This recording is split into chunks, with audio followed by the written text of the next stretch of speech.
Hello, my name is Sister Bernadette, and I am a member of the Franciscans of Halifax, and today I would like to talk to you about saints. This video will focus specifically on what is a saint and the process of how we become a saint, specifically in the church, in the light of the church. My hope is that this will be the first video in a series of videos, this one being an introduction and an instruction on how one becomes a saint, and the following videos, each video will focus on a specific saint. Mostly they will probably be Franciscan, as that is what I am, but I have a feeling I will try and sneak a couple non-Franciscan ones in as well, some of my favorites, so stay tuned. Alright, so what is a saint? A saint is someone who we know is in heaven. And how do we know they're in heaven? We know they're in heaven because the church tells us they're in heaven. And the church has a very long and exhaustive process to prove this. And we're going to go through that step by step. First, though, however, I have a little quiz for you. I have a little question I'm going to ask you, and I will give you the answer at the end of this video, so you'll have lots of time to ponder it. So my question is, who is the first saint we know to enter heaven? Who's the first saint we know in recorded history to enter heaven? So think on that, and we'll get to that back at the end. So, like I said, a saint is someone who we know is in heaven. And the church, like I said, has a very exhaustive and extensive process on how to determine this. And it is so particular in this and wanting to make sure it gets it right, that it has its own congregation called the Congregation for the Causes of Saints. And this congregation focuses specifically on determining whether or not we believe someone is now in heaven. So, how does this process work? What does it look like? Okay, so we have someone on earth who has since passed away, who we believe led a very holy life. So this person will be brought to the attention of the congregation. The congregation will then start investigating this person extensively, and I mean extensively. They will look through everything the person has done, has written, has said, videos, anything. We'll look through all of that to ensure that this person has, post-conversion, led a very holy life, and has said nothing to contradict any of the teachings of the church, but has instead sought to defend the faith. Associated with this, if they believe that this person is on this path towards sainthood, they will declare the person has a heroic virtue and declare them venerable. Now, in the cause of a martyr skips this step completely. Martyrs are unique because of the great sacrifice of their entire lives given for love of Christ and love of the church. They go directly to the next step, which is what we call, they become beatified or blessed. In order for a normal person who hasn't given their life in that type of sacrifice to become a blessed, they have to have attributed to them one miracle. And this miracle, as I said before, is investigated by the Congregation for the Causes of Saints. And a miracle we know cannot be explained by human means. So they investigate this process to make sure that the miracle has indeed occurred. I should let you know, throughout this process, the congregation wants to remain unbiased. They want people to be in heaven, but they also want to make sure that they're not being biased and pulled in one direction versus the other. So they always have appointed what is called a devil's advocate. And this person is there specifically to question with a fine-tooth comb everything that has been said about this person. So their role is to make sure, to go through all the nitty-gritty, that this person actually is worthy of the title of saint.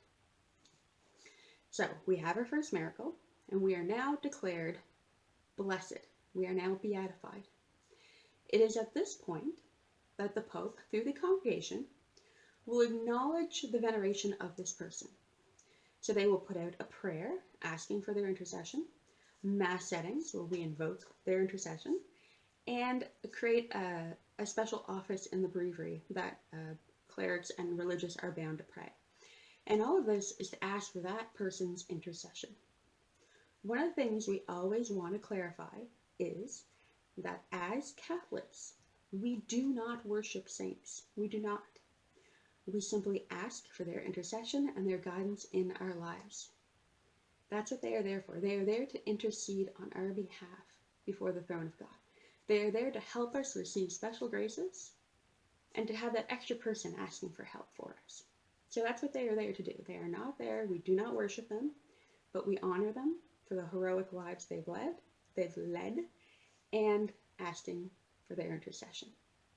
Okay, so we have our miracle. We are blessed. We have our miracle. The next step after being blessed is canonization, is becoming a saint. In order to get that, we need our second miracle. So another miracle has to occur, has to be investigated thoroughly, and once that miracle is confirmed, then we declare them a saint, and we have a great party, and we celebrate that. We celebrate that we know that they are in heaven, and that they can intercede for us. So that is the process, the formal process the church goes through. And this process was developed over a period of time and continually refined so that the church wants to make sure that the ones we're praying to are actually there and able to help us. Now, the next question you're probably wondering is like, why are there so many saints?